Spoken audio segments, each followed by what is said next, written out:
ഇന്ന് നമുക്ക് വാളമീൻ പച്ചക്കറിയായിട്ട് എങ്ങനെ വെക്കുന്നതെന്ന് നോക്കാം. അതിനായിട്ട് 1 ടീസ്പൂൺ പെരിഞ്ജീരകം, 1/2 ടീസ്പൂൺ മഞ്ഞൾപ്പൊടി, ഒരു വലിയ കഷ്ണം ഇഞ്ചി അതിനായിട്ട് എടുക്കാം. പിന്നെ ഇത്രയും തേങ്ങ, അതായത് ഒരു അരമുറി കാണും, അതൊന്നിടാം. അതിനായിട്ട് നമുക്ക് വലിയൊരു ടേബിൾ സ്പൂൺ മുളക് പൊടി. ഇത് നമ്മുടെ പാണ്ടിമുളകില്ലേ, അതായത് നമ്മൾ പൊട്ടിച്ചിടില്ലേ, കറി വറുത്തിടാനിടുന്ന മുളകിൻ്റെ പൊടിയാണ്. അപ്പോൾ നല്ല എരി കിട്ടും കറി. ഇതുപോലെ നമുക്ക് നല്ല മഷി പോലെ ഇത് അരച്ചെടുത്തിട്ട് വരാം. അപ്പോൾ നമുക്ക് ഇച്ചിരി വെളിച്ചെണ്ണ ഒഴിച്ചു കൊടുക്കാം ചട്ടിക്കകത്ത്. എണ്ണ ചൂടായി നമുക്ക് കൊച്ചുള്ളി ചെറുതായിട്ട് അരിഞ്ഞതാണ് അതിട്ട് കൊടുക്കാം.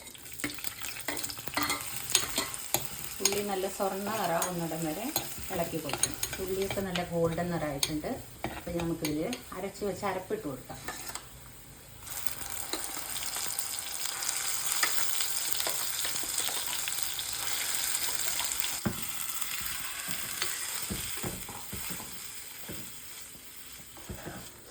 നമ്മൾ കുടംപുളി 2-3 കഷ്ണം കുടംപുളി വെള്ളത്തിലിട്ട് വെച്ചതാണ്, അതിട്ട് കൊടുക്കാം.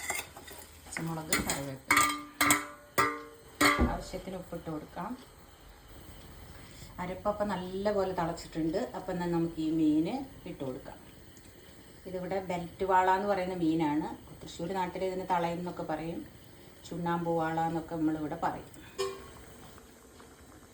അപ്പോൾ നമ്മുടെ വാള പച്ചക്കറി വെച്ചത് അടിപൊളിയായിട്ടുണ്ട്. ഇത് നല്ല ചൂട് കുത്തരിച്ചോറിൻ്റെ കൂടെയും പുട്ടിൻ്റെ കൂടെ എന്തിനും കോമ്പിനേഷനാണ്. ചപ്പാത്തിക്കോ എന്തിനു വേണമെങ്കിലും കഴിക്കാം. ഇത് നമ്മൾ ഇച്ചിരി പച്ചക്കറി ആയതുകൊണ്ട് ഇച്ചിരി ലൂസായിട്ട് വെച്ചേക്കുന്നത് കേട്ടോ. നല്ല ടേസ്റ്റാണ്. ഒന്ന് ട്രൈ ചെയ്ത് നോക്കണം. എല്ലാവരും ഫീഡ്ബാക്ക് അറിയിക്കുക. Thank you.